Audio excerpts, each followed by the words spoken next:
안녕하세요. 세상의 모든 그림 세모림 스튜디오입니다. 오늘은 인물 그리기를 위한 해부학 시간으로 발에 대해서 이야기해 보도록 하겠습니다.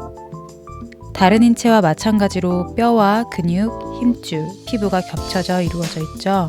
그중 발뼈는 족근골, 중족골, 지족골 이렇게 크게 3개로 구분이 돼요. 명칭이 한자어라 어렵죠. 그래서 괄호에 표기된 풀이 이름을 참고하시면 조금 더 쉬우실 거예요. 족근골은 발목뼈라고 부르는 부분인데 총 7개로 구성이 되어 있어요. 거골, 주성골, 설상골, 종골, 입방골이 있고요. 이런 이름들은 대체로 그 뼈의 모양에서 기원한 경우가 많죠. 주성골은 배 모양처럼 넓적하고 입방뼈는 네모난 입방체, 육면체죠. 거기서 이름이 따온 경우라고 보시면 돼요. 다음은 중족골, 발 허리뼈고요. 5개로 이루어져 있어요. 마지막 지족골은 발가락 뼈라고 부르고요. 엄지가 2마디고 나머지 발가락이 3마디로 되어 있어서 총 14개의 마디뼈로 이루어져 있습니다. 본격적으로 스케치를 해볼게요. 어떤 그림을 그리나 스케치를 할 때는 긴 선으로 기준선을 긋고 비율을 찾아주셔야 해요. 경골과 비골은 다리뼈니까 그 부분을 하나의 영역으로 분리해 주시고, 조금 전에 말한 족근골, 그리고 중족골이라고 하는 발 허리뼈와 지족골 발가락이 만나는 부위, 이렇게 4등분 하시고 발등에서 보이는 세로 힘줄에 따른 기준선을 그어주세요. 경골은 정강이뼈라고도 불리죠. 비골과 함께 종아리뼈에 속해요. 다리의 안쪽 뼈고요. 다리가 움직일 때 굽히거나 펴는 운동과 체중을 받쳐주는 역할을 해요. 발목에서 보이는 안쪽 복사뼈라고 생각하시면 됩니다. 비골은 종아리뼈라고도 불리고요.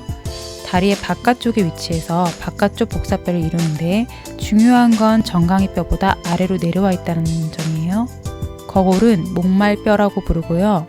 발등을 굽혀주거나 펴는 역할과 발바닥을 굽히는 게 가능하게 해요. 주상골은 발배뼈라고 부르고요. 거골과 인접한 부위로 몸의 체중을 지탱하고 하중을 분산시키는 역할을 해요. 발 허리뼈를 조종하는 구간이기도 합니다. 다음은 종골, 뒤꿈치뼈라고 부르는 곳인데요. 몸의 체중을 거의 지탱하고 있죠. 특히 아킬레스건과 연결되어 걷기 가능하도록 해요. 설상골은 쐐기뼈라고 부르고요. 우측부터 안쪽, 중간, 바깥 쐐기뼈라고 불러요. 여기도 발 허리뼈를 조종하는 구간이에요. 다음은 입방골 또는 입방뼈라고 불러요.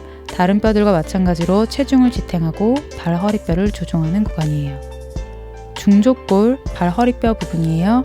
발목뼈와 발가락 뼈를 이어주는 부분이죠. 여기도 몸의 체중을 지탱하는데 쐐기뼈와 함께 아치 모양을 하고 있거든요. 이게 굉장히 중요한 포인트예요. 보시면 아치라는 것이 하중을 견디는데 굉장히 좋은 구조거든요. 사진에서 보면 하중을 가했을 때 아치 모양 벽돌에는 양쪽으로 분산되는 힘을 받게 돼요. 벽돌의 모양이 아래로 좁아지는 형태니까 사이의 균열이 사라지면서 더 견고해지는 거죠. 그래서 일반적인 벽돌을 쌓은 형태보다 이런 쐐기 모양의 벽돌을 쌓았을 때 무게를 견디는 힘이 강해집니다. 우리가 알고 있는 에펠탑이나 로마의 콜로세움처럼 높고 여러 층의 건물이 버틸 수 있는 것도 바로 이 원리인 거죠. 발도 마찬가지로 이런 구조로 이루어져 있어요. 그래서 우리 몸의 무게를 견딜 수 있는 거예요. 평발이신 분들이 피로감이 큰 이유도 바로 이 아치 구조가 약해서 하중을 견디기 힘들고, 그러니까 오래 걷거나 뛰기 힘들겠죠. 그래서 박지성 같은 평발의 축구 선수들이 굉장히 대단하다고 하는 이유가 이런 부분들을 극복한 것이기 때문이겠죠. 결론적으로 발을 그릴 때 이 아치 구조를 놓치지 않도록 주의하셔야 돼요. 족지골은 발가락 뼈예요. 엄지는 2마디고 나머지 발가락은 3마디로 이루어져 있어요. 체중을 지탱하고 걷거나 뛸 때 지면을 밀어내는 부분이에요. 사람에 따라 이 부분을 손처럼 물건을 잡는 용도로 사용할 수도 있지만 기본적으로 손에 비해 잡기 운동은 약하고 바닥을 딛는 용도가 커요. 그리고 이 부분이 손상을 입게 되면 엄지의 비중이 높아져서 무릎에 무리가 가게 되거든요. 그래서 위에 있는 골반이나 척추의 자세에도 영향을 미치게 되겠죠. 뼈가 다 그려졌으면 근육을 살펴볼게요. 발 근육은 크게 두 개로 분류하는데 족배근이라고 하는 발등 근육과 족저근이라는 발바닥 근육이에요. 족배근은 단무지신근, 단지신근, 전경골근, 장무지신근, 장지신근들로 이루어져 있는데 명칭이 너무 어렵죠? 여기서 신근이라는 말이 펴다는 뜻이거든요. 그래서 이름을 풀이해 보면 발가락을 펴주는 근육이라고 생각하시면 돼요. 족저근은 발바닥 근육으로 무지 내외정근, 소지 내외정근, 단소지굴근, 단지굴근, 충양근, 족저방형근, 골간근으로 이루어져 있어요. 여기서 굴근이라는 거는 굽혀준다는 뜻이에요. 그래서 발바닥은 발가락을 굽혀주는 역할들의 근육이 많고 발등은 펴주는 근육들이 많이 분포되어 있다고 생각하시면 될 것 같아요. 저희가 오늘 그려볼 포즈는 발등이 많이 보여서 족저근의 명칭과 모양만 가볍게 보고 넘어갈게요.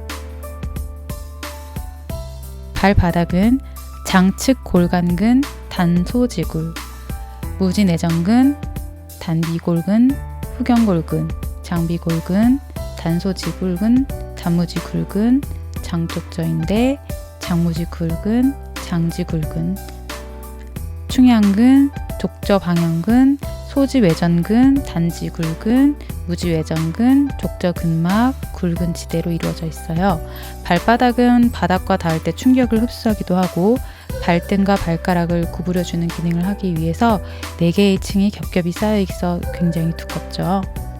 자, 족배근을 보면 먼저 배측 골간근은 등 쪽 뼈 사이근이라고 부르고요. 발 허리뼈 사이에 4개가 있어요. 둘째에서 넷째 발가락을 벌려주는 역할을 해요. 다음으로 장무지 굴근인데요. 정강뼈에서 발바닥 끝마디 뼈에 발바닥으로 연결이 되어 있어요. 그래서 발가락과 발바닥을 굽혀주는 역할을 하고요. 보시다시피 안쪽 복서뼈 뒤로 넘어가 있어서 눈에 크게 띄지는 않아요. 다음은 무지외전근이에요. 엄지 벌림근이라고도 하고요. 이름처럼 엄지발가락을 벌리는 역할을 해요. 그 아래는 족저근막이라고 있어요. 발꿈치뼈에서 발바닥 전체에 씌어 있는 막인데 발 아래를 지지하고 무게를 지탱하는 역할을 해요. 비골 옆에서 발바닥까지 연결된 근육을 비골근이라고 하는데 길이에 따라서 장비골근, 단비골근이 있어요. 발목 관절에서 발을 엎침시키고 구부려주는 역할을 해요. 그리고 바닥에 발바닥을 댈 때 발을 똑바로 세워주는 역할을 하기도 합니다. 다음은 발등을 크게 지나가는 단지신근이 있어요. 발꿈치뼈 안쪽에서 엄지와 둘째부터 넷째 발가락의 첫마디에 연결된 부위고요. 이름처럼 엄지와 둘째, 셋째, 넷째 발가락을 펴주는 역할을 해요. 새끼발가락의 근육은 발등이 아닌 발바닥으로 지나가거든요. 그래서 사진의 포즈상은 보이지 않지만 발날 부분이 평평해지겠죠. 뒤꿈치 뒤쪽으로 연결된 중골건이 있어요. 흔히 아킬레스건이라고 불리죠. 종아리 뒤쪽 근육에서 발 뒤꿈치뼈에 붙은 굵고 강한 힘줄이에요.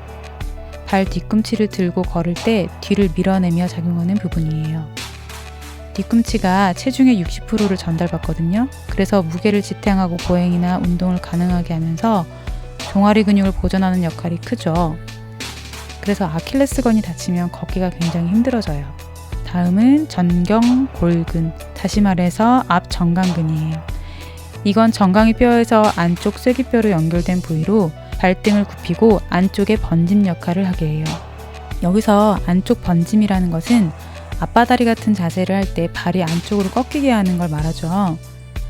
본래 발은 앞뒤로 구부리고 펴는 기능이 크지만 울퉁불퉁한 길이나 섬세한 포즈를 할 때 좌우로도 조금씩 움직일 수 있거든요. 물론 가쪽 번짐은 무게중심을 잡기 힘들어서 쉽지 않고 안쪽 번짐은 조금 더 가능하다고 생각하시면 돼요. 다음은 장지신근, 긴 발가락 편근이라고 불러요. 종아리 근육에서 발가락 첫마디로 연결이 되어 있고요. 둘째부터 다섯째 발가락을 펴는 작용을 해요. 그리고 장무지 신근이 있죠. 명칭처럼 엄지발가락을 펴고 발에 굴곡 작용을 하는 부위예요.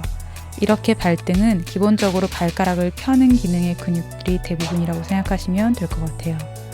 그래서 장지 신근과 장무지 신근이 육안으로 봤을 때 잘 보이는 힘줄 부분이겠죠. 발등에 힘을 주면 많이 돌출되어 나오는 부분이에요.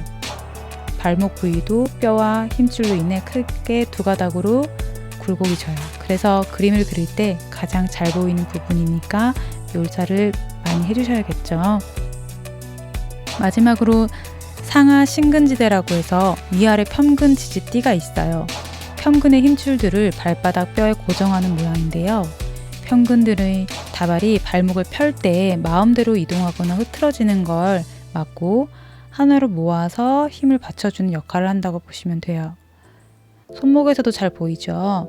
손등을 보시면 손 허리뼈를 지나는 힘줄이 돌출되다가 손목 쪽으로 가서 다시 흐려지거든요. 그 부분이 지지띠가 있다고 보시면 돼요. 발목도 이와 마찬가지예요. 여기까지가 발등 근육이고요.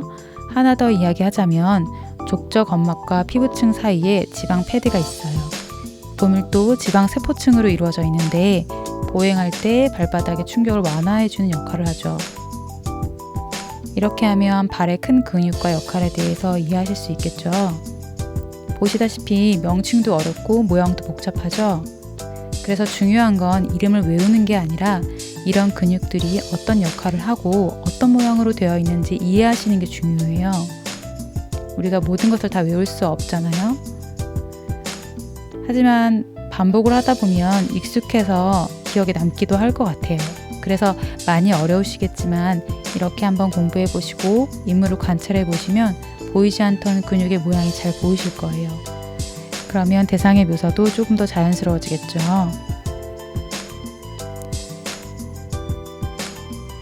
짧은 시간이라 오늘 발에 대해서 더 자세히 다루지 못한 부분이 많아요. 추후에 조금씩 더 보완해서 많은 이야기를 하도록 하고요. 여기까지 하도록 하겠습니다. 오늘도 함께 해주셔서 감사합니다.